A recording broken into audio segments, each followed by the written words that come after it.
Hello, I'm Ciarán Lynch and welcome to OviCast, the Teagasc sheep podcast.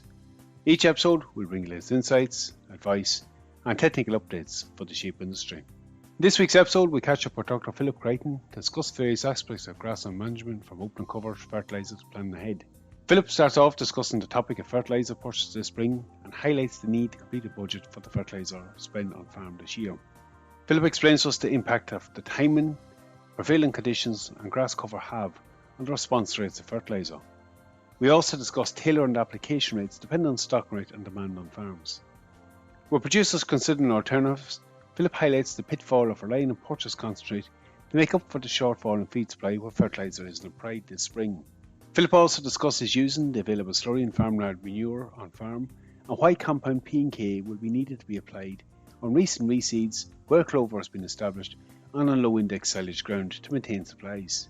Philip really encourages farmers to consider conducting a soil test this year and to apply lime where needed this spring.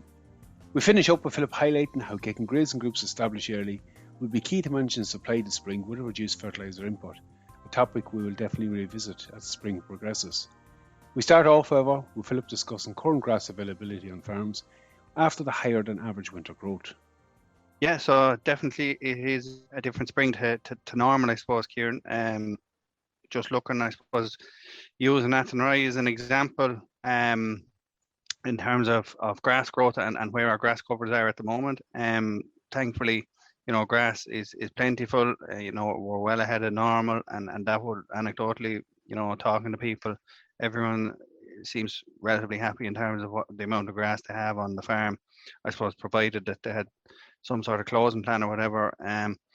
Looking at the growth rates here, on a typical, I suppose, the typical winter period, what I'd be talking kind of November, December into January, the kind of closed period there, we'd be talking about a growth rate of maybe 5 kilos a day.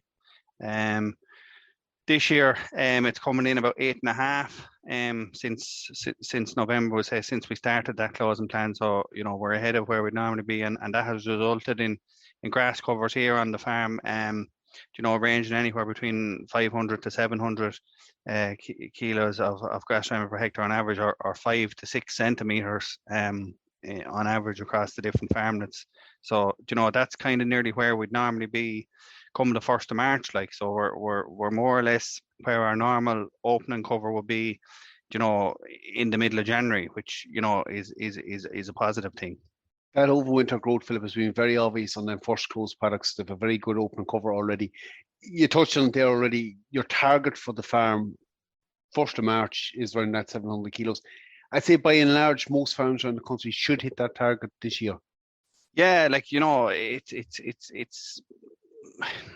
it's hard to say that everybody's going to hit something, but yeah, I mean, the main reasons behind it is the soil temperatures, and we've all experienced similar kind of weather, and the soil temperatures have been running about 2 degrees above normal right through November, December, January, even up to this week. So your typical farm, depending on stocking rate and that, really we'd like to see it somewhere between 600 and 750, 800 at the really higher stock farms, but anywhere in that region of 600 to 700 will be an appropriate cover for most farms. So that should be an achievable target this year, and I suppose the challenge then is to utilize that, and I suppose take advantage of that, and maybe change our management a little bit to take full advantage of it. Philip, look, it's obvious, as you mentioned here, the temperature has been higher. We've avoided any prolonged cold spells. We've seen active growth rate throughout the winter. Has it had a bit of an impact on grass quality when you've looked at it in Athenry? Not visibly, no.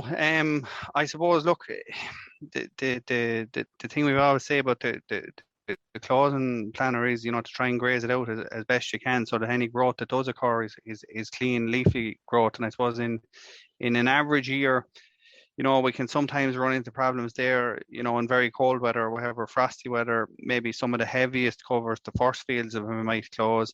You can get a little bit of kind of burning taking place, a little bit of dead material. By and large, it's not really doing a huge amount of damage in terms of the overall quality. And the way I would describe that, is usually that it's still higher quality than very high quality silage, which would be an alternative maybe to be feeding in the spring if we didn't have grass. So I wouldn't be getting overly worried about that. But again, because it's been so mild, there doesn't visibly seem to be any real decay in grass quality. Philip, the other big change this spring, and the obvious one had an impact on us all, the increase in fertiliser prices. It's going to be a challenge on a lot of sheep farms this spring. Maybe just to delve into it for a moment, like the challenge of going with that first application. Normally, this time of year, we'd be chatting about when we should be going, how much we should be going with. Our advice is going to have to change slightly this year on the back of that increase, and quite drastic increase in some cases, in cost of fertiliser. Yeah, so unfortunately, Ciarán, there has been a dramatic increase in the cost of fertiliser. 2.5 times higher than it would have been this time last year. And that's going to have, it's going to put people under pressure in terms of costs. Thankfully we had a good year in terms of the land price, but the risk is that's going to erode all of that benefit and even take away a lot of it. So I suppose the way we have to look about this now is in a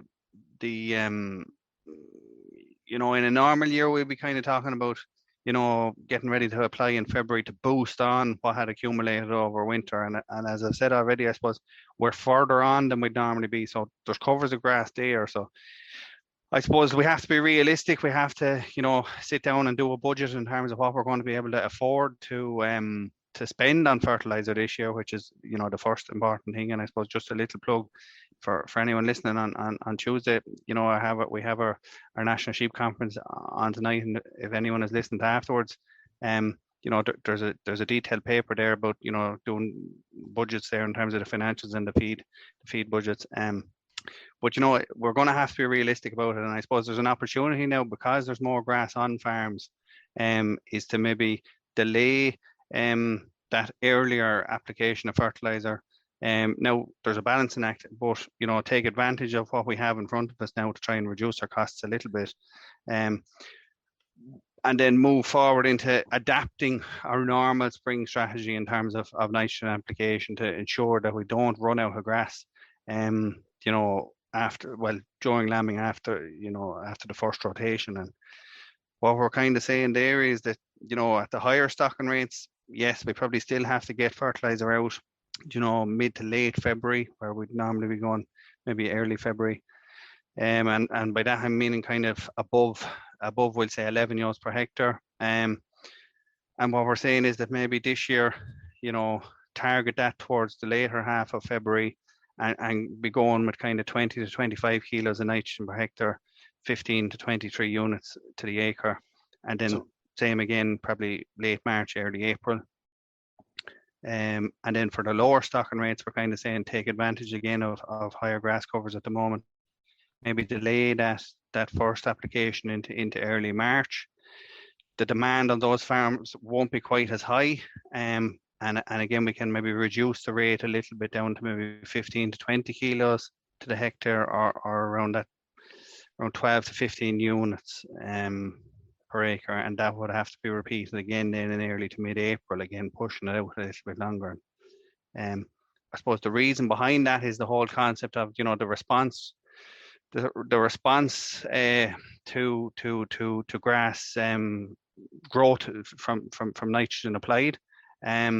Look at as we move into March, soils will be getting warmer all of the time, and I should say obviously the standard advice still applies. We shouldn't be applying nitrogen unless the soil temperature is right. So 5 or 6 degrees and rising.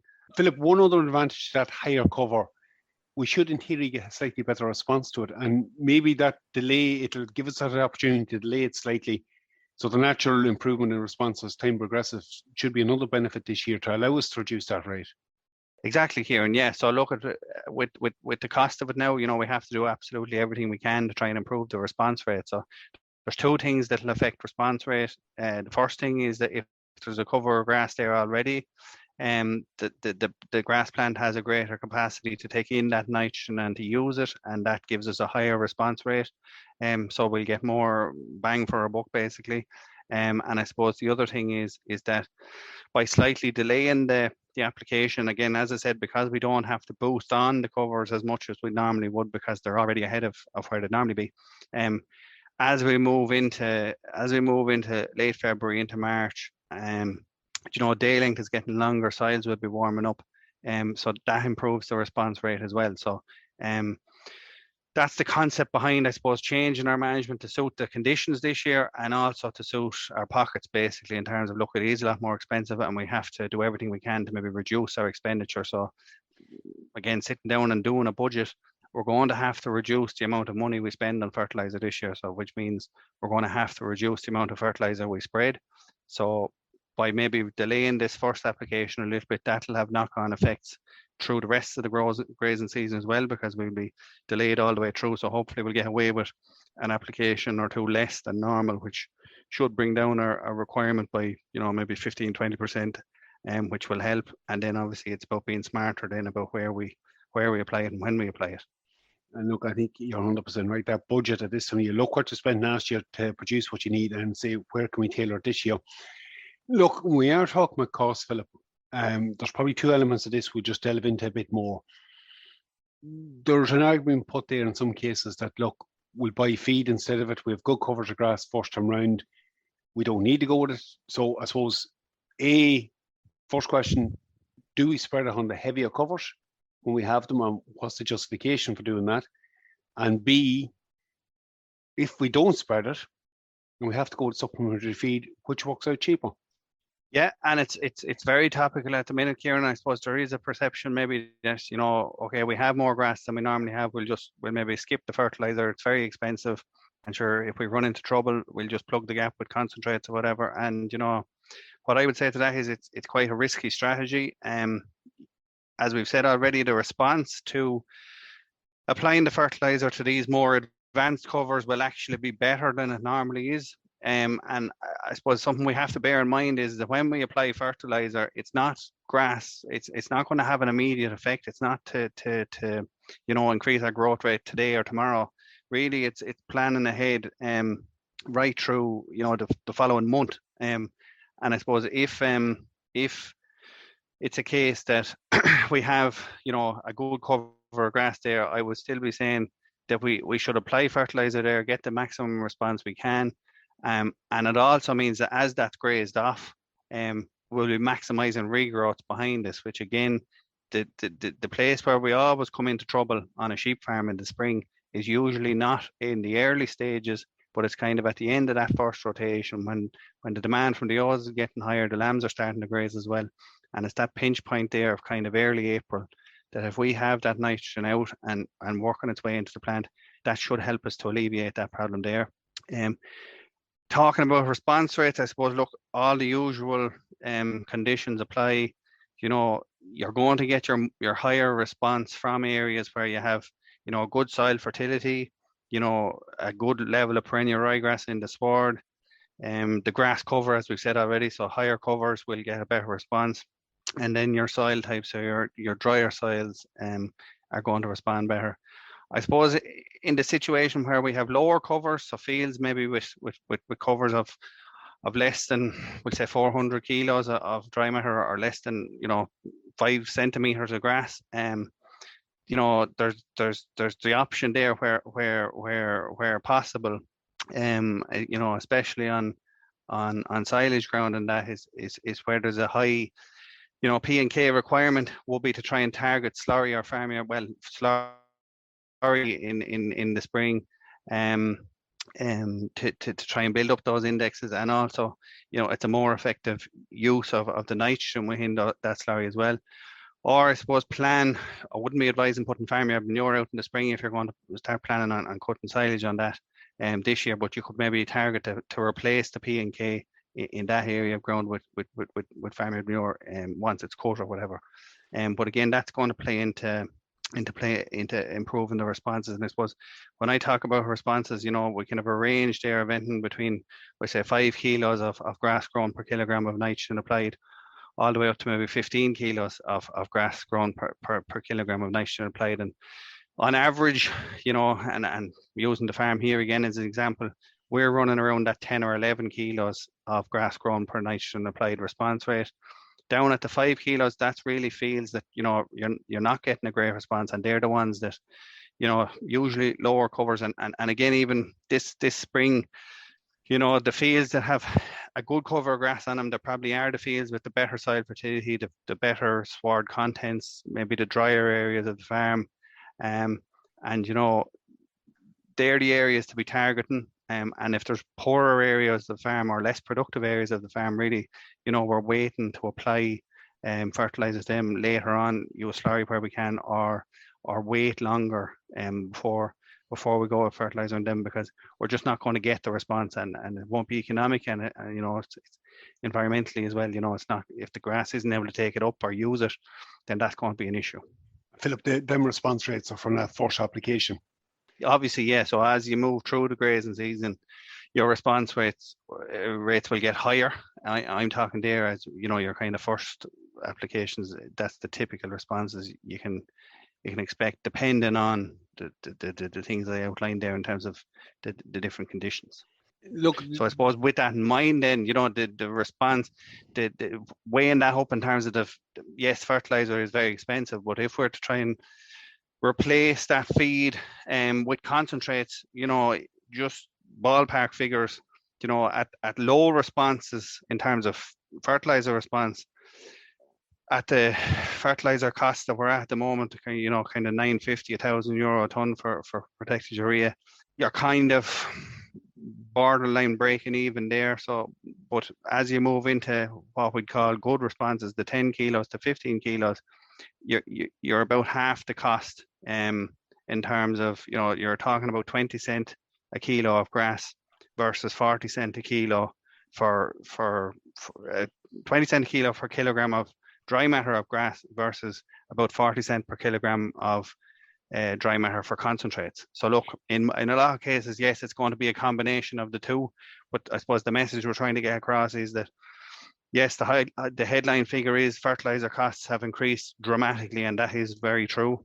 But concentrate costs have also gone up, and in terms of getting the best return on your investment, there is still logic there to getting fertilizer out where you're going to get a response.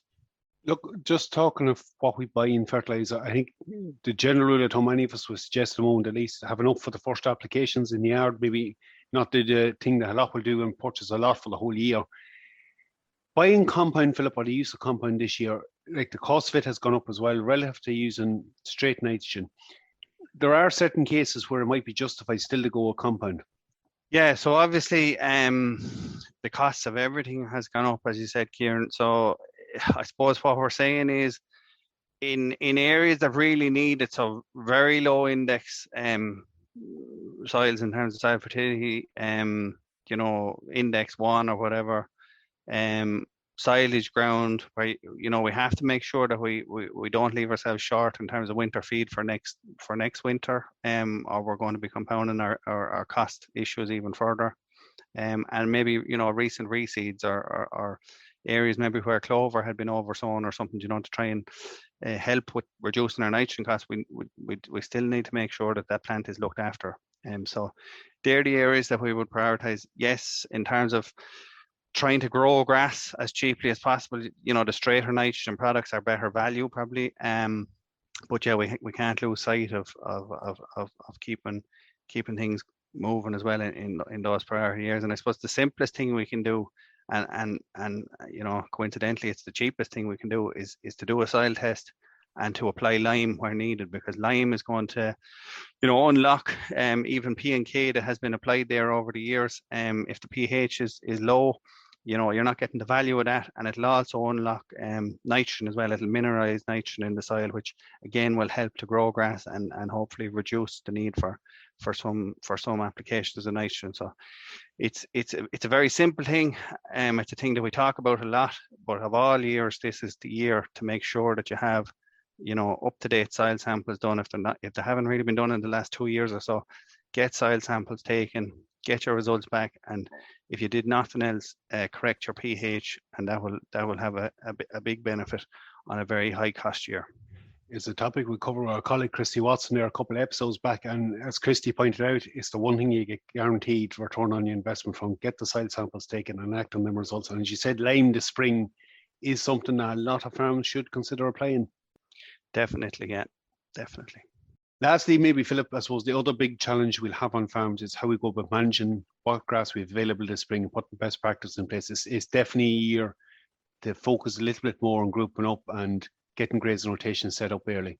Absolutely, Ciarán. Yeah. So I mean, look, again, it's something that we talk about every year, but again, in a year where it's going to be very expensive to grow grass, we have to maybe stand back from it and look at some of the lower cost ways that we can try and improve grass growth and grass production, and one of those really is sitting down and making a grazing plan, grouping up as quickly as possible, reducing the residency time on paddocks so that the grass plant basically has no setback. It has full potential to grow as it can, without sheep grazing the new shoots, the regrowths or whatever, because that's going to be again something that, yes, it will take a bit more work, but if we can get a rotation going earlier, it should help with regrowths and grass production. And again, that's an option there to try and reduce the fertiliser input required, going into that second rotation, to save costs that way. So yeah, very important. Philip, I think that's definitely one we'll be catching up with you again on. Look, always good having you on. Thanks very much for the update. Thanks, Ciarán. Okay, we're going to have to finish the episode up there. I would like to thank Philip for coming on with us again and discussing what's a very important topic this spring. As he indicated earlier, it's a subject that was discussed in more detail in one of the papers at this year's National Sheep Conference. That publication is available on the Teagasc website, and you'll be able to watch back the National Sheep Conference itself and see that paper discussed in more detail on the Teagasc YouTube channel if you're not able to tune in live. That's it for me for this episode. Again, for any updates on the sheep programme, keep an eye on our Twitter page at Ciarán Sheep. I'm Ciarán Lynch. Thanks for joining us. Don't forget to subscribe and listen in to any of our episodes.